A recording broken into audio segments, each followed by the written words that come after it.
Hello, my name's Jean Reaves. I am a Navy veteran, married to a Marine Corps veteran, and I have a total of 6 children, 3 of whom have served. Um, my time in the Navy was during a different era, a different time. Um, at that time, women were truly segregated, not just in the Navy, but in all the branches of the service, and were limited in some ways in the jobs that they were allowed to have, the things they were allowed to do. In today's military, women can serve in combat, they serve on ships, they fly aircraft. I like to think that my time in the service at least was some little help in paving the way for today's women in the service. We have many more women in the service today because of the strides and the advances that have been made. But I was a wave, and even during that time we weren't called sailors, we weren't told we were in the Navy, we were waves. And that's Women Auxiliary Volunteer Emergency Services. I was stationed initially in Jacksonville, Florida, where I met my husband, who was a Marine. It was 4th of July. We had been with 2 separate groups and had gone downtown Jacksonville to the fireworks and then came back to base to the enlisted club, and it was at the enlisted club that we actually met. I have to admit that it was on a dare of a girlfriend that I walked across the dance floor to the table he was sitting at and asked him why he didn't smile. And he looked up at me and he said, "Well, I'd smile if you dance with me." And I, of course, said yes, and we danced, and 45 years later, here we are, with 6 kids, 12 grandchildren, and 45 years of memories. So, again, as it happens in the military, you get orders, you transfer, whatever. I got orders and was transferred to Philadelphia to recruiting duty. He got orders and was transferred to Cherry Point. So most weekends I would, if he was still down in Cherry Point, I would fly Piedmont Airlines to New Bern, and then usually took the bus home, sometimes would fly back to Philadelphia. And if he was here in Roanoke Rapids for the weekend, then I would take the train. And back in those days, the train stopped right there in Weldon. So it was great. I'd get off the train Friday night, and we'd spend the rest of the weekend, and then I would take the bus and ride on the bus all the way back to Philly, get showered and changed real quick, and still be at work at 8 o'clock Monday morning. But back in those days also, it really was frowned on when women got married, and they sort of started harassing you, and the very moment they knew you were pregnant, that was it, you were gone. Again, in today's world, women have the opportunity to stay on active duty, be married, have a family, but that just wasn't true back in the late 60s and early 70s. And so the very moment that they knew I was pregnant, there was absolutely no way in 1972 they were going to have a pregnant recruiter. So it took them less than 24 hours to get my discharge papers taken care of, and I was gone. And went from being a wave to being a military wife, to being a Marine Corps wife. And it wasn't a terribly hard transition because I had been a an active duty daughter. My father served in the Navy and actually was my swearing-in officer when I went into the service.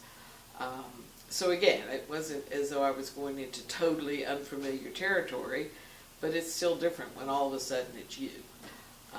But as time went on, and again, we had 6 children, a lot of my role was just helping to keep the family unit when he deployed, when he had different times that he was away and whatever, whether it was for 6 months or a year or whatever,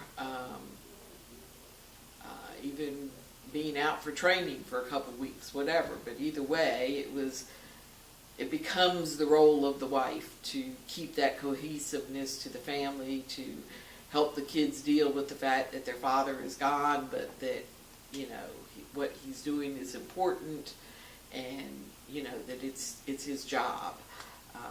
Again, back in those days when you had long deployments, today we have the benefit of email and Skype and, those kinds of things. We didn't have that in those days. So often we would send little cassette tapes back and forth.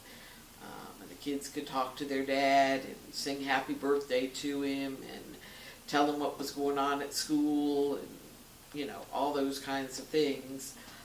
Complain about what their big brother did to them, who knows. But then he would also send cassette tapes back to them, where again, they could hear him, hear his voice, hear what he was doing. I remember one in particular where he deliberately went up on the flight deck where they could hear the helicopters and the planes in the background, so they could kind of sense what he was doing aboard the ship. So again, all of that became very important and became very much a part of their lives. I'm not sure that we ever really discouraged any of them from going on active duty, but I don't know that we ever really encouraged them either. And our oldest son chose not to follow that route, but our next son was in the latter part of his junior year in high school and started talking about he wanted to go in the Marine Corps. And we just sort of sloughed him off and said, well, you have to finish high school and whatever, and, we'll talk about it. And by the time he was into his senior year, he actually went down to the recruiter on his own and came home all excited that he was going into a delayed entry program and he was going in the Marine Corps and he had it all figured out, and sure enough, that's what he did. And the other 2 boys, their story is really not, dissimilar to that. They each made their decisions and made their choices, and Michael, our oldest son, ended up doing 24 years active duty in the Marine Corps, retired as a CWO4, did two tours in Iraq, 1 tour in Afghanistan. Chris, originally our middle son, who is still on active duty, originally went into the Marine Corps, did Somalia and Bosnia and all that good stuff over there, and then got out, was out for about 9 months or a year, and went back into the Coast Guard, and again is still on active duty, is a CWO2, is actually currently deployed to Puerto Rico and helping with the cleanup and the rebuilding and whatever after Hurricane Maria. And then Willie, our youngest son, was in the Army. He was stationed in Fort Drum up in upstate New York.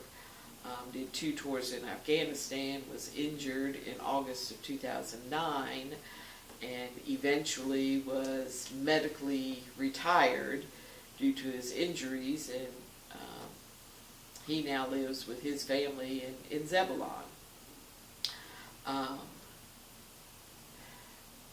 We actually had, when all 3 of them were on active duty and in the height of Afghanistan and Iraq, we actually had 5 Christmases that at least one was deployed somewhere to a combat area. And Michael and Chris were actually in Afghanistan at the same time at one particular point, but unfortunately the country is so big that they never actually got to see each other. They knew each other were there, they actually Skyped a couple times, but they never actually managed to get in the same place.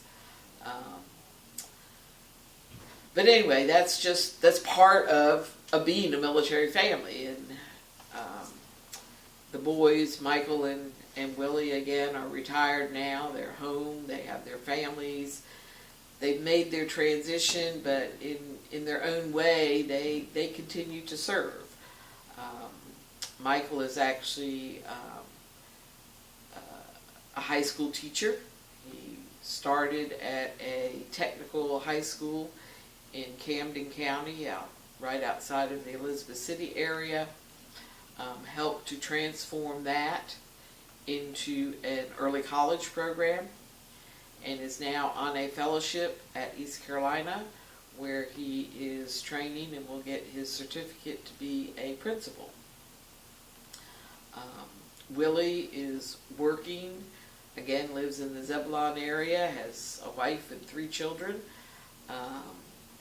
He is a Cub Scout leader for his scout troop, involved in his community there in Archer Lodge, and just does a lot of things in his community. You know, very much the sense of loyalty and duty and commitment that you learn in the military then transfers over when you become a veteran, where you find that sense of duty and commitment within your community.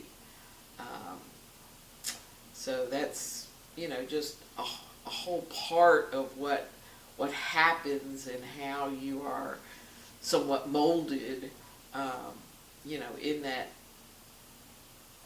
military sense. And again, even Mike and I, when Mike was later medically discharged himself and we returned back home, we very quickly looked for and found through AMVETS that same ability to be able to have a sense of working with fellow veterans, working with our brothers and sisters who know and understand and have been there, but yet still serving our community.